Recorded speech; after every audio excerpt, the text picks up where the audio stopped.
आसमुद्रांत दक्षिण ध्रुव पर्यंत अबाधित ज्योतिर्मार्ग। प्रणाम। मैं बहुत सालों से महासुर सीरीज़ पर रिसर्च कर रहा हूँ और उसके लिए हमने सोमनाथ और दुबई की मुलाकात भी ली थी। जब मैं सोमनाथ गया तब वहाँ पे एक बहुत ही सुंदर बाण स्तंभ का निर्माण हुआ है, जो ये कहा गया है कि 6ठी सदी में किसी एक राजा ने वहाँ पे उसका निर्माण किया था। लेकिन वास्तविकता ये भी है कि हमारे इतिहास में कोई एक तारीख नहीं है, कोई एक तिथि नहीं है जिस पर यह कहा जा सके कि बाण स्तंभ का निर्माण कब हुआ था।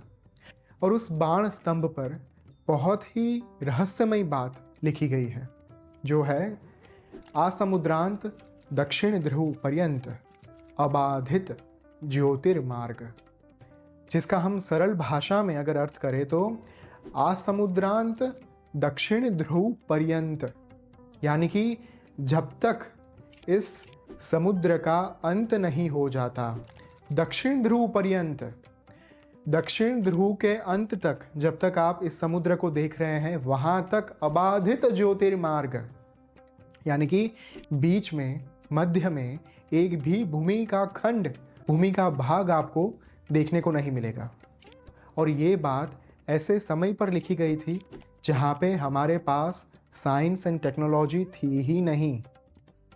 क्या आप सोच सकते हैं कि हमारे ऋषि मुनि जो है, हमारे जो मंत्र दृष्टा योगी हैं, जो हमारे महायोगी हैं, जो सिद्धात्मा हैं, जो पुण्यात्मा हैं, उन्होंने कितनी सुदीर्घ तपस्या के पश्चात ये सिद्धि प्राप्त की होगी जहाँ पे उन्हें भूमि का आकलन करने के लिए किसी उपकरण की आवश्यकता नहीं है। वो सिर्फ अपनी दिव्य दृष्टि के माध्यम से ही ये रहस्य का पता लगा सकते हैं कि यहाँ पे बीच में कहाँ पे भूमि का खंड आ रहा है और कहाँ पे समुद्र है। ये बात सोमनाथ में लिखी गई है बाण स्तंभ के ऊपर। और जब मैंने पहली बार ये पढ़ा, मेरे दिमाग में बहुत सारे अलग अलग विचार जो हैं वो आ रहे थे। उस समय पर महासुर सीरीज़ मृत्युंजय भाग 1 लिखना हमने शुरू ही किया था। फिर उसके बाद 3 बार सोमनाथ की मुलाकात हमने ली। वहाँ के जो अलग अलग तांत्रिक हैं, वहाँ के जो अलग अलग पुजारी हैं, उनके साथ मुलाकात लेकर सोमनाथ के रहस्य के बारे में जानने की भी कोशिश की गई, क्योंकि एक सुंदर कथा हमें हमारे पुराणों में से प्राप्त होती है। भगवान जो सोम यानी कि चंद्र हैं, उनकी 27 पत्नियाँ थीं। उनमें से वो रोहिणी को सबसे ज़्यादा प्यार करते थे। और ये जो 27 पुत्रियाँ थीं वो दक्ष प्रजापति की पुत्रियाँ थीं और ये बहनें थीं। बहनें होने के कारण उनके मन में एक दूजे के प्रति थोड़ा ईर्ष्या भाव, द्वेष भाव भी आने लगा, क्योंकि भगवान सोम जो है वो रोहिणी को ज़्यादा महत्व देते थे, ज़्यादा उनके प्रति उनका प्रेम था। और इसके कारण उनकी जो बाकी की 26 पत्नियाँ थीं वो द्वेष भाव से पीड़ित थीं। और एक दिन उन्होंने अपने पिता यानी कि दक्ष प्रजापति के पास जाकर ये फरियाद की कि सोम जो है, उनके पति जो हैं, वो उनको ज़्यादा महत्व नहीं दे रहे हैं, उनका प्रेम रोहिणी के प्रति ज़्यादा है और हमारे प्रति बहुत कम है।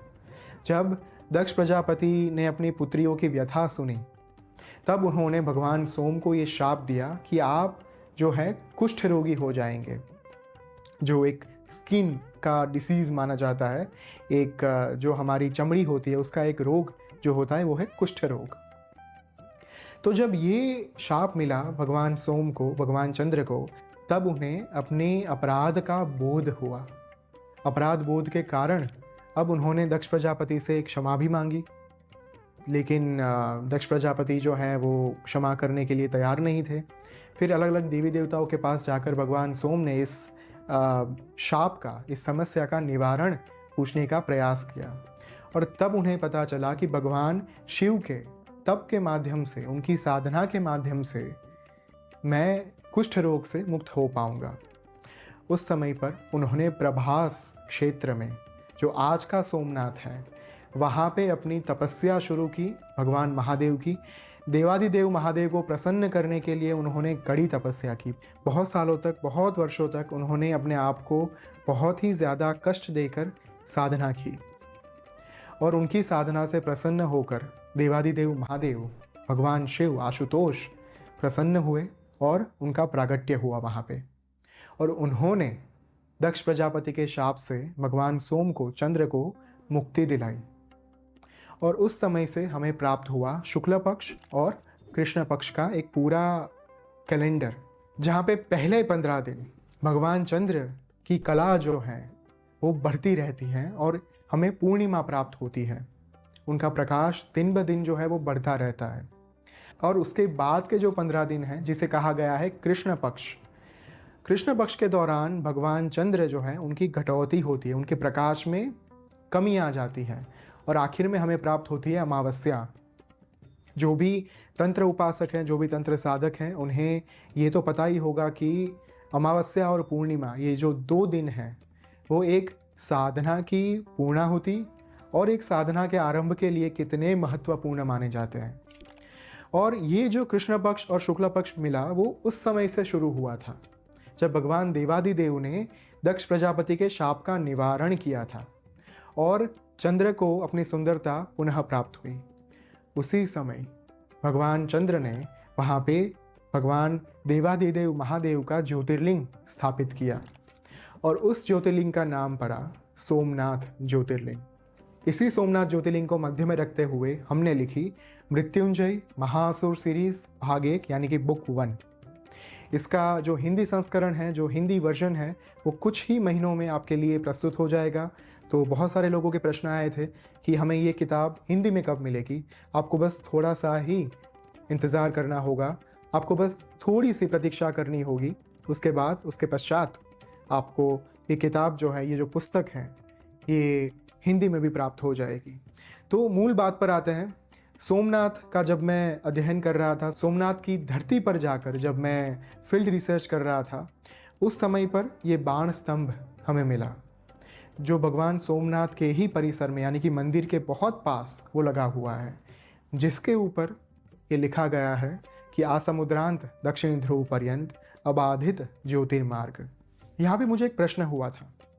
शुरुआत का पोर्शन तो बहुत क्लियर है, आसमुद्रांत दक्षिण ध्रुव पर्यंत अबाधित, इतना पोर्शन बहुत क्लियर था। इसका अर्थ समझा जा सकता है। आसमुद्रांत यानी कि समुद्र का अंत होने तक, दक्षिण ध्रुव पर्यंत यानी कि दक्षिण ध्रुव जब तक ना आ जाए तब तक बीच में कोई भूमि मार्ग जो है वो नहीं है। बीच में सिर्फ और सिर्फ मध्य में पानी ही पानी यानी कि जल ही है।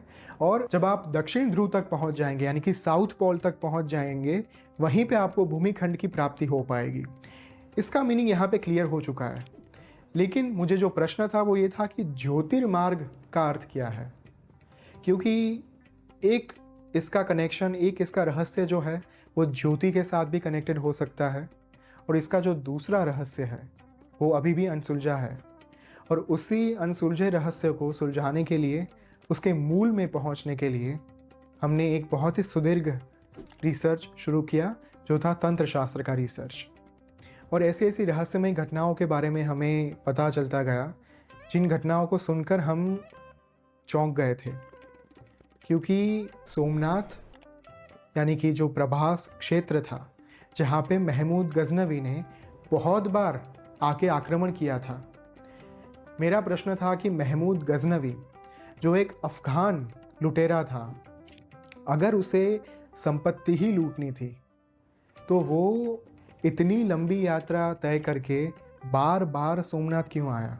हमारे इतिहास में ये कहा गया है कि 17 बार महमूद गजनवी ने आक्रमण किया था सोमनाथ मंदिर पर। तो प्रश्न यही उठता है ना कि एक बार आक्रमण करने के बाद भी जो धन संपत्ति है उसे लूटा जा सकता है, उसके लिए 17 बार आक्रमण करने की क्या आवश्यकता थी। सोमनाथ मंदिर में ऐसा कौन सा रहस्य दफन था जिसके कारण महमूद गजनवी को 17 बार वहाँ पे आना पड़ा। क्या महमूद गजनवी का उद्देश्य सोमनाथ की धन संपत्ति को लूटना था, या फिर वो एक ऐसे पौराणिक रहस्य की खोज में वहाँ पे आया था जिसका सीधा संबंध सृष्टि की शुरुआत से जुड़ा हुआ है। एक ऐसे रहस्य से जो रहस्य कलयुग में उजागर होने वाला है, एक ऐसे प्रलय के निर्माण के साथ जहाँ पे इस ब्रह्मांड पर अपना आधिपत्य स्थापित करने के लिए कई सारी दुष्ट शक्तियाँ जो है वो विद्यमान होने वाली है। आखिर कलयुग अपने अंत तक पहुँच चुका है। क्या वाकई में ये जो अंतिम महायुद्ध होने वाला है, उस महायुद्ध में हमारे पास कोई रास्ता नहीं बचा? क्या वाकई में हम उस क्षण पे पहुंच चुके हैं जहां पे एक अंतिम महायुद्ध होने वाला है? एक ऐसा महायुद्ध जो तंत्र शक्तियों का युद्ध होगा, जहां पे तंत्र की सिद्धियों का उपयोग होगा। एक ऐसा महायुद्ध जहां पे बहुत सारी अलग अलग दिव्य शक्तियों का प्रादुर्भाव होगा। एक ऐसा महायुद्ध जहां पे सत्य और असत्य के बीच में आखिर विजय किसका होगा, ये सुनिश्चित नहीं है, क्योंकि ये कलयुग है। और हम सब एक बात जानते हैं कि हर एक युग में भगवान विष्णु और भगवान महादेव के अवतार एक साथ इस धरती पर अवतरित हुए थे। अगर हम त्रेता युग की बात करें तो वहाँ पे जब भगवान राम का इस भूलोक पर प्रागट्य हुआ था, उसी समय भगवान महादेव के जो अंश हैं, जो स्वयं एक रुद्र हैं, वो है हनुमान, उनका भी प्रागट्य हुआ था। जब इस धरती पर द्वापर युग में कृष्ण का प्रागट्य हुआ, उसी समय इस धरती पर भगवान महादेव के एक अंश यानी कि अश्वत्थामा का भी प्रागट्य हुआ था। और अश्वत्थामा चिरंजीवी हैं, अश्वत्थामा इमॉर्टल हैं, उन्हें लंबे वक्त तक, कलयुग के अंत तक जीवित रहने का वरदान प्राप्त है, या फिर आप कह लें कि श्राप उनको मिला है। तो ये जो श्राप है, ये श्राप जब कृष्ण ने उनको दिया था, क्या वो श्राप ऐसे ही दिया गया था?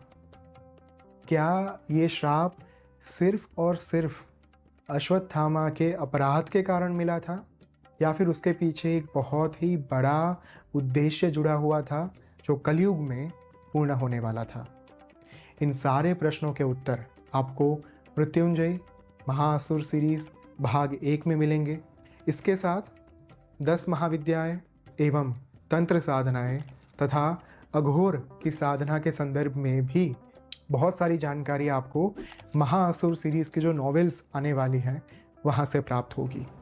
तो अगर आप तंत्र के वास्तविक अर्थ को, तंत्र के वास्तविक सत्व को एक कथा के माध्यम से जानना चाहते हैं, एक ऐसी कथा जहाँ पे फैक्ट और फिक्शन के बीच की जो बारीक भेद रेखा है उसे हमने मिटा दिया है, और इस कथा के माध्यम से आपको ये ज्ञान प्राप्त होगा कि तंत्र शास्त्र कितना सुदीर्घ है, तंत्र शास्त्र कितना गहरा है।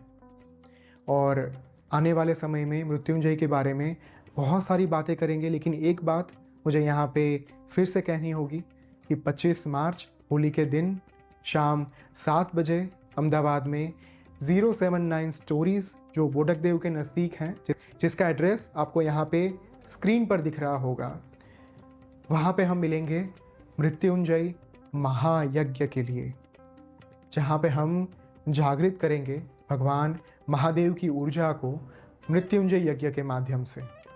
और उस यज्ञ में जो लोग सम्मिलित होंगे उनको यज्ञ की भस्म जो है वो प्रसाद के तौर पर दी जाएंगी। तो आशा है आप हमारे साथ ये बहुत लंबी चलने वाली यात्रा पे जुड़ जाएंगे। और मेरी आपसे एक ही प्रार्थना है कि आपके घर परिवार में आपके स्वजन या फिर मित्र जो भी हैं, जिनको इंग्लिश पढ़ना बहुत अच्छा लगता है, जो नॉवेल्स बहुत पढ़ते हैं, उन तक हमारा ये मैसेज ज़रूर फॉरवर्ड करिएगा। और तंत्र शास्त्र को और ज़्यादा लोगों तक पहुंचाने के लिए हमने एक नया मीडियम जो है वो चुना है, कथा का माध्यम। और हमारे जितने भी पुराण हैं, उन पुराणों में जितनी भी कथाएं दी गई हैं, उन सब कथाओं में कहीं ना कहीं हमें तंत्र शास्त्र भी प्राप्त हुआ है और मंत्र शास्त्र भी प्राप्त हुआ है। चाहे हम ब्रह्मांड पुराण की बात करें, जहाँ से हमें श्री ललिता सहस्त्र नाम की प्राप्ति हुई, या फिर हम बात करें मार्कंडेय पुराण की, जहाँ से हमें प्राप्त हुई दुर्गा सप्तशती। और तंत्र शास्त्र का one of the most powerful मंत्र, नवाण मंत्र जो है, वो भी हमें दुर्गा सप्तशती में से ही प्राप्त हुआ, यानी कि मार्कंडेय पुराण में से ही प्राप्त हुआ।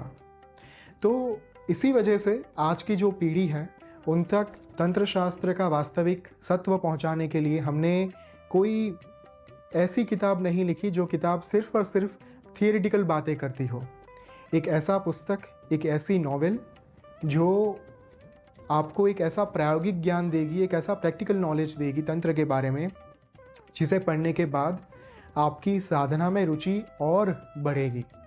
आप चाहेंगे कि हम अपने इष्ट के साथ एक संबंध स्थापित करें और आध्यात्मिक मार्ग पर आगे बढ़ें। थैंक यू, धन्यवाद। ओम श्री मात्रे नमः।